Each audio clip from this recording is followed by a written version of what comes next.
부모가 자랑스러운 존재여야 되는데 그렇게 부모가 자랑스럽고 수용할 수 있는 존재가 되려면 부모도 바뀌어야 되는 부분이 있는 겁니다. 그러니까 부모가 남한 사회에 잘 정착하고 통일 시대의 중요한 우리 부모는 통일 시대의 중요한 사람들이구나라는 인지가 돼야 되는 거잖아요. 그럼 우리 세대도 바뀌어야 되는 거예요.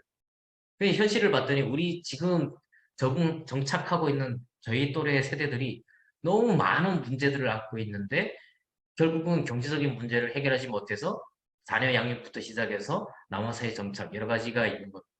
저는 그 부분을 같이 해결을 하면서 가야 된다고 생각을 해서 경제 자립에 대한 부분을 굉장히 중요하게 생각을 하고 사실 시작은 제가 심리나 정서적인 측면, 트라우마 이런 것들을 해결을 하는 걸 통해서 이분들이 남한사회 정착이라든지 자녀 양육이라든지 또 통일 시대를 준비하는 자원으로서 잘 설 수 있지 않을까 이런 생각도 했었는데 사실 만나면서 점점 더 확신이 드는 부분은 뭐였냐면 그런 부분은 조금 나중이에요. 지금 당장 먹고 살기 힘든 거예요. 그러니까 북한에서도 이 경제적인 문제 때문에 생존의 그 위험에 항상 노출이 돼 있었던 사람들인데 남한에 와서도 여전히 그 위험에 노출이 되고 있는데 이 부분이 되게 중요한 부분이더라고요. 그러니까 단순히 이분들이 이 남한에 와서 경제적인 문제가 그냥 좀 불편하거나 좀 더 배고프거나 가난한 문제가 아니더라고요. 그러니까 북한을 경험한 사람들에게 이 가난한 문제는 어, 이 내가 이 가난 때문에 내 자녀를 몇 살 되지 않은 뭐 아이들을 버렸던 경험이기도 하고 내 부모가 이 가난 때문에 나를 버렸던 경험이기도 한 거예요. 그러니까 이 가난은 결국 가족의 해체입니다. 그러니까 내가 가난하다는 것은 가족이 또 해체될 수 있다고 하는 불안을 주는 요소이기도 한 거예요. 그러니까 그 경험을 했던 세대들이 그렇게 부모로부터 분리됐고 버려졌고 해체됐던 경험을 했던 사람들이 여기 와서 적응을 해나가고 있는 과정이기 때문에 가난에 대한 부분에 굉장히 민감한 거예요. 이 경제적인 문제에 있어서 굉장히 중요하게 생각을 할 수밖에 없는 거예요. 왜냐하면 내가 가난하면 또다시 내 가정을 지키지 못할 거라고 하는 불안이 내재되어 있습니다. 그러다 보니까 교회를 지금 탈북민의 기독교 숫자를 보면 2003년도 때 통계에서는 탈북민의 숫자가 약 80% 이상을 하거든요. 이제 탈북 과정에서 기독교를 많이들 접했기 때문에 기독교인 숫자가 굉장히 높게 나옵니다. 그런데 한 2013년 그러니까 한 10년 뒤로만 가도 30%로 줄어들거든요. 그리고 현재 탈북민의 기독교인 숫자를 통계로 이야기하면 10%가 되지 않는다고 이야기를 하고 있습니다. 이 부분이 어떤 의미가 있을까를 생각해 본다면 사실 탈북민들이 어릴 때 그렇게 기독교를 접하고 하나님을 만나고 했는데도 불구하고 지금 교회를 다 떠나 있다라고 한다면 이 부분이 우리에게 이야기하는 부분이 분명히 있을 거예요. 그러니까 지금 10%가 채 되지 않는다는 현실은 상당히 정말 우려스러운 부분이고 정말 회개해야 되는 부분이 될 수도 있는데 사실 그 부분에서 볼 수 있는 부분들도 있는 것 같아요. 그러니까 탈북민들이 이제 더 이상 교회에서 그 답을 찾지 않는다는 거거든요. 예전에는 교회에 그 답이 있다고 생각을 했어요. 그래서 교회들을 많이 더 찾아갔었던 것 같고, 교회 가서 위로받고, 의지하고, 그러려고 했던 거죠. 그 안에서 답을 좀 찾으려고 했는데, 좀 다녀봤더니, 당장 나에게 뭐 차비 정도 지원을 해준다거나 생계에 도움이 되는 정도로 지원은 되는데, 근본적으로 근본적인 욕구 해결이 안 되는 거예요. 근본적인 자기 삶의 변화가 안 됐던 거예요.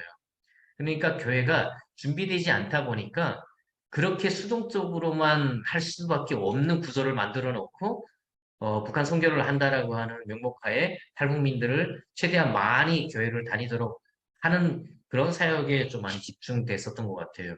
너무 많은 교회들이 참 열정을 가지고 탈북민들을 섬겼지만 결과적으로는 사랑의 교회라든지 큰 교회들이 굉장히 많이 오랫동안 진행을 해왔지만 실무하시는 분들이 개인적으로 이야기를 하다 보면 굉장히 그런 부분에 좀 많이 실망을 하고 지쳐 있더라고요. 그래서 어떤 부분 때문에 가장 그런 생각이 많이 드시냐고 그랬더니 예를 들어서 탈북민 학생들 부서를 만들고 탈북민 예배를 만들고 장학금을 만들어서 장학금을 주는데 10년, 20년을 했는데 지금 뭐 보통 그렇게 장학금을 주면은 뭐 50명 이상씩 몰려들거든요.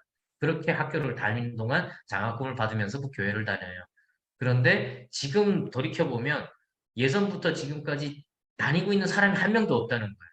그냥 현재 장학금을 받고 있는 사람만 계속해서 나오는 거예요. 그러니까 지속성이 전혀 없더라. 그러니까 열매가 없는 것 같다라고 이야기를 하는데 저는 사실 그렇게까지 절망적인 부분으로 보기보다는 어, 그렇게 드러나는 현상에 대한 좀 고찰이 필요하다고 보는 거죠. 그럼 이들이 왜 그렇게밖에 할 수 없는지에 대해서 좀 봐야 되는데 그 부분은 사실 아까 전에도 말씀드렸다시피 이런 생존 문제 또 경제적인 문제가 굉장히 중요한데도 불구하고 그들이 꿈꾸는 것은 결국 어떤 궁극적인 변화예요. 내가 남한 사회에 와서 의미 있는 삶을 살고 싶어 하는 거죠.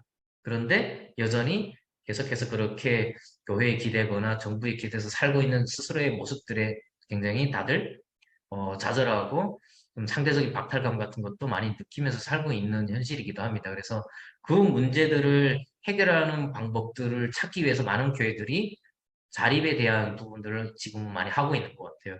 저도 그 중에 하나라고 생각을 하는데요. 그런 차원에서 저는 같은 탈북민 출신으로 그들과 함께 이런 문제들을 같이 해결하면서 또 신앙 회복도 같이 도모를 해보자 라고 하는 측면이 있습니다. 그러면서 자연스럽게 부모들이 회복되면은 그 2세 자녀들이 같이 회복될 수 있도록 하는데 두 가지를 같이 하고 있습니다. 부모를 통해서 아이들이 변화되는 과정도 하고 있지만 아이들을 통해서 부모들이 회복되는 과정도 함께 하고 있습니다. 그래서 성인들, 그 부모 세대들을 위한 이런 그 경제 자립, 할 수 있는 프로그램들을 하고 있어요. 대표적으로 하고 있는 것이 지금 달수, 아까 교수님께서 소개하셨듯이 달수라고 하는 것은 달리는 수리점입니다. 그래서 애플 전자기기들, 아이폰, 아이패드 이런 것들을 달려가서 말 그대로 차 타거나 오토바이 타고 가서 수리를 해주는 서비스를 제공할 수 있도록 기술을 교육을 하는 거예요. 혹은 그 기술을 배워서 샵을 창업을 할 수 있도록 도와주는 겁니다. 이거는 아주 적은 자금을 들여서도 창업을 할 수 있거나 아예 무자본으로도 창업을 할 수 있기 때문에 저희 이 일들을 지금 벌써 한 4년째 지금 하고 있고요. 마찬가지로 여성들도 충분히 할 수 있는 일이다 보니까 탈북민들 여성들을 위한 일자리 제공도 충분히 되고 있습니다. 그리고 두 번째는 저희가 스마트 슈퍼 프로그램을 하고 있는데 이 스마트 슈퍼도 마찬가지로 여성들이 아이를 양육하면서도 가능한 그래서 사람이 있을 때는 유인으로 운영되다가 그냥 나오면 자동으로 무인으로 전환되는 그런 시스템을 갖추고 있어요. 그래서 그렇게 샵을 창업하는데 비용을 최대한 적게 들일 수 있도록 또 저희가 뭐 어떤 다 할 수가 없으니까 외부 그런 것들을 지원받을 수 있는 것들을 연계해서 좀 적은 비용으로 창업을 해서 안정적인 생활을 할 수 있도록 네, 그렇게 지원을 하고 있고 또 아이들 같은 경우에는 뭐 유소년 축구 교실을 계속해서 하고 있는데요. 유소년 축구 교실 같은 경우에는 지금 제가 개척하고 바로 시작한 프로그램인데 남북한 아이들이 함께 하는 축구 교실입니다. 지금 처음에는 대부분이 탈북민 출신들이었어요. 탈북민 아이들이 주축이었다가 지금은 남한 아이들이 주축인 것 같아요. 60%, 한 50%에서 60%는 일반 가정 아이들이고 그 나머지가 탈북민, 중국인, 그 외에 다문화예요. 그러니까 되게 복합적인 정체성을 가진 이 유소년 축구 교실인데 이렇게 만든 이유는 있었습니다. 그러니까 어, 우리가 추구하는 통일이라고 하는 것이 남북한 어떤 뭐 체제라든지 뭐 국가 뭐 정치라든지 이념이라든지 이런 차원이 아니라 주민들이 잘 어울리고 남북한 출신들이 잘 섞이는 건데 그 부분에 있어서 대상을 구분한다거나 남북한이라고 하는 어떤 그 대상을 제한하는 것이 아니라 앞으로 통일 시대는 다양한 다문화 국가가 다양한 출신들이 같이 사는 그런 환경이 될 테니까 그런 사람들이 지금부터 함께 잘 어울릴 수 있도록 특히 다음 세대 아이들은 그런 다문화 감수성이라든지 나름에 대해서 잘 받아들일 수 있는 그런 것들에 대해서 지금부터 축구라고 하는 매개체를 통해서 하고 있는 거예요. 그래서 지금 한 40명의 아이들을 지금 운영을 하고 있는데 아마 내년에는 더 좀 규모를 늘려야 될 상황인 것 같아요. 그래서 대기자들이 너무 많고 계속해서 지금 좀 규모를 늘려야 되는 상황인데 저희가 할 수 있는 한계가 있다 보니까 지금까지 이런 일들을 교회라고 하는 시스템 안에서 좀 자비량으로 해왔던 부분들이었습니다. 근데 여기 교회가 자비량으로 했을 때 문제가 여러 가지가 있었는데 일단 대상을 많이 할 수가 없었고 또 전문성을 갖추고 하기에 좀 어려움이 있었습니다. 왜냐면 페이를 적당히 제대로 줄 수가 없는 구조가 많았고 봉사가 많았기 때문에 그러던 과정에 저희가 이제 통일부에서 법인을 이제 그동안에 했던 것들을 인정을 받아서 법인이 설립이 됐고 많은 분들이 좀 지지하고 응원을 받아서 지금 좀 더 체계적으로 그리고 질적으로도 좀 더 좋은 서비스를 제공을 하게 된 것 같아요. 그래서 아이들 교육이라든지 또 부모 세대들의 그런 경제적인 문제를 해결할 수 있는 그런 창업 프로그램 이런 것들을 진행하면서 하고 있는데요. 가장 중요한 건 저희가 이 사역을 하면서 뭐 최근에 저희가 커피숍도 오픈을 해서 일자리도 만들고 또 교육도 하고 창업을 준비시키고 이런 일들을 하고 있는데 가장 중요한 건 그건 것 같아요. 궁극적으로 이분들에게 어떤 그 남녀 사회에서 적응을 잘하고 그 차원에서만 머물면 사실 이분들한테는 동기부여가 없는 것 같아요. 그런데 앞서 얘기했지만 이분들이 80% 이상이 기독교를 어린 시절에 뜨겁게 접했던 분들이기 때문에 이분들한테는 이 초월적인 것에 대한 욕구가 있는 것 같아요. 그래서 정말 신앙적으로 회복하고 이 초월적인 신앙에 대한 욕구를 계속해서 반영해 줄 수 있는 것들이 필요한데 그게 사실 그분들의 특성을 잘 이해하고 다가가지 않으면 자칫 오해가 많이 생기기도 하고 또 그 제대로 된 어떤 그 신앙의 회복이나 이런 것보다는 좀 안 좋은 경우들도 많이 생기는 것 같아요. 그래서 최근에는 이단이나 좀 안 만나야 되는 것들을 많이 만나는 탈북민들도 많이 생기는 것 같아요. 그 부분을 보면서 제가 초월적인 부분에 대한 욕구가 이분들에게 굉장히 크게 작용을 하고 있구나. 왜 이제 15년, 20년이 지나면서 물론 먹고 사는 문제도 중요하지만 이제는 좀 더 나아가서 좀 인간답게 살고 좀 인정받는 삶을 살고 싶고 또 주체적으로 뭔가를 하고 싶은 그런 위치에 가 있는 것 같아요. 그래서 그런 부분들을 잘 이해하고 그분들을 좀 그 신앙 안으로 잘 이끌어 갈 수 있는 그러면서 이 세대를 다음 세대 그러니까 시대를 잘 이끌어 갈 수 있는 리더들로 채워가는 네, 그런 과정들을 지금 현재 하고 있습니다. 지금 한 40분가량 됐는데요. 제 사역에 대한 소개를 어느 정도 드렸다고 생각이 들고요.